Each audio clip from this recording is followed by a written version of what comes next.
Okay, gentlemen, you both receive your instructions in your dressing room. Okay, right here is good. Right here is good. I want a good, clean fight. Obey my commands at all times. Above all, protect yourselves at all times. Let's go. Terence Crawford again fighting not just an opponent, but the critics, the business of boxing, as he would simply tell you, the constant haters, those who try to debase his credentials, questioning who has he really fought instead of looking at how he fights, what it looks like when he fights. Round number one, and Dre, I offer you this. Among all the analysis of what could happen in this fight that gives Kell Brook hope is that Bud Crawford at times has been a slow starter. In fact, Dre, the fight we did against Egis Kavyaskis, Egis outlanded Crawford total punches over the course of the first 3 rounds. What should be Brook's approach early on? Well, he can't get reckless, but he needs to start fast, start picking up that jab. I think Brook is realizing right now that Terence Crawford is a lot longer than he realized, and the space between, where he is now and actually hitting Crawford is a lot further than he realized. But yes, coming off 11-month layoff, being, a slow starter historically, the first few rounds, Brook wants to win those.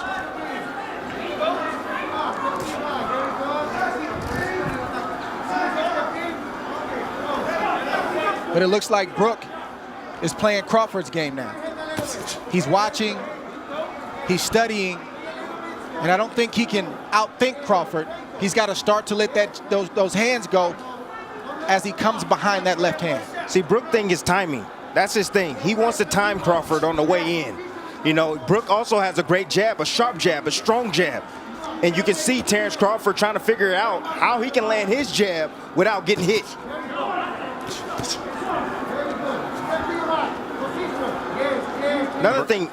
Another thing, Crawford typically comes out in the southpaw stance, but he came out in the right-handed stance, probably to confuse Kell Brook. He has finished guys, whether it is orthodox or southpaw, but in recent years we have seen plenty of Crawford, mostly in the southpaw stance, and wildly effective in doing so. Here he comes out as a righty. And there is that jab from Kell Brook as he goes to the body against the champ. Brook jabbing extremely well right now, not just to the head, but as you just saw, also to the body. There he throws the right hand behind it. Brook has a brilliant 1-2. It's automatic. It's his favorite combination, but his jab right now is landing. He just scored with it accurately upstairs against Crawford. And that's what it's about. It's about breaking the timing and the rhythm of Terence Crawford. And you have to do that with your jab. Set it up. The power hand, which is the right hand for Brook. Crawford looking to close that gap as he goes southpaw for a moment, doubles up the right hand jab, and then comes with a left. Good exchange here as he switches back to righty. Ha!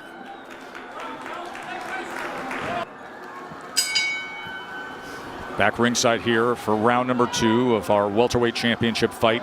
Tim Bradley, in that first round, Kell Brook threw 17 jabs, effectively landed 6 of them. Look, timing is what Kell Brook is special at. He has a 69-inch reach. You have to understand that. He has the shorter arms in this matchup, but he knows when to throw his jab, and at the right time, at the right distance, and at the right speed. Muscles popping in the upper body of Kell Brook, and the base he has as well, that foundation with the legs. And see, what I noticed is that Kell Brook is taking a page out of Egis Kavyaskis. He's being patient. He's waiting. He's looking to counter Crawford. He's trying to get Crawford to commit so he can make him pay. Jab is giving Crawford a lot of problems right now. You see him thinking, and Brook is doing the right thing. He's jabbing. That's the most important thing he can do right now, because it sort of keeps him out of danger. It helps him to kind of create his range and where he wants to let his shots go, and it's also got Crawford thinking.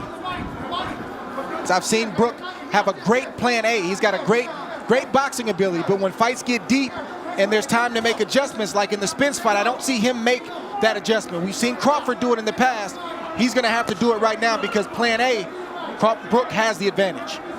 Spence fight happened in May of 2017. That was the last time Brook fought at this 147-pound limit. He was fighting brilliantly, and then Spence got to him with the power and scored an 11th round TKO with a broken left orbital bone suffered. You also want to see how Brook takes the shots of Crawford as he starts to land clean, flush shots.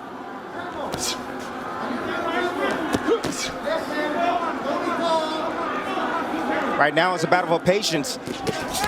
Neither fighter can afford to make a mistake, and as you see, Brook stepped in just a tad bit, and Terence had combinations waiting on him. Just fired off a right uppercut, did Kell Brook. Brook has every punch in his arsenal.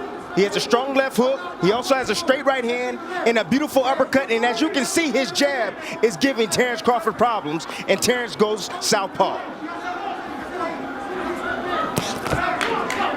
Crawford switches for one of two reasons. Either he sees something or what he was doing in the right-handed stance wasn't working. What do you suspect here, Dre?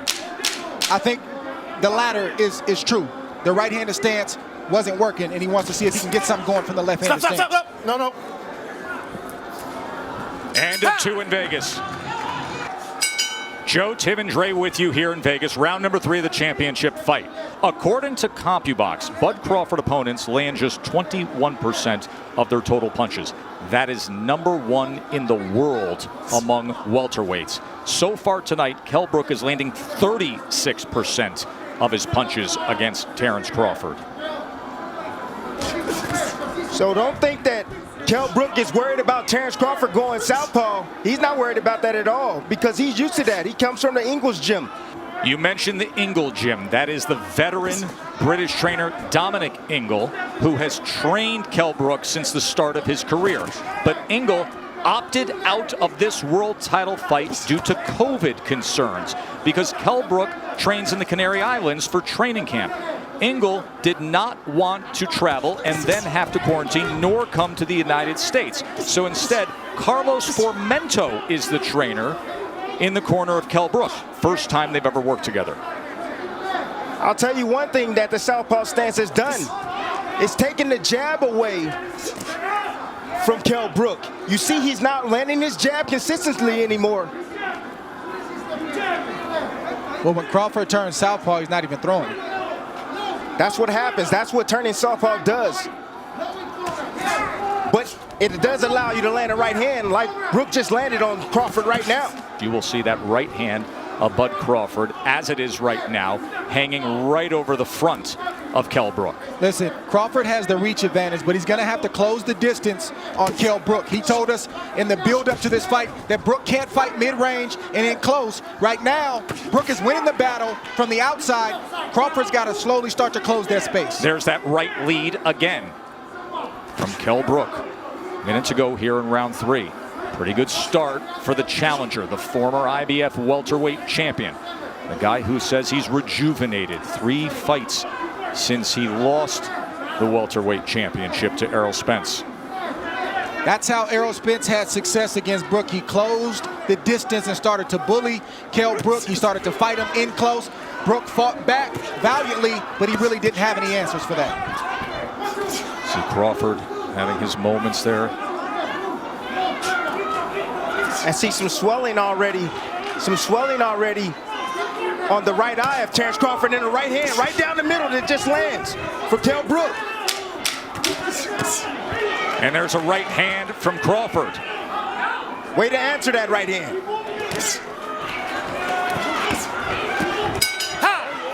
He expects his good friend Terence Bud Crawford to pick up the pace here. CompuBox has Kell Brook 24 of 99 punches, Crawford 25 of 93. Shakur Stevenson will fight December 12th in this ring against Toka Khan Clary. Shakur, the recent featherweight champion, now contending at 130 pounds, looking for a showdown for a belt here. Round number 4. Crawford has to continue to get his lead foot outside the lead foot of Brook to have success with his offense. That will put him in a safe position to let his combinations go. Beautiful right hand. And the champ gets to him. Get over here. Just like that. Get over here. Terence Bud Crawford hits the 6, gas. 7, Come to me. Come to me. You all right? Yeah. Give you a chance. One of the best closers in the game. 27 knockouts in his career. Do we have 28 right here? This fight is also thundering in. Look at Crawford. Vicious attack to close it. Declaring your winner by technical knockout.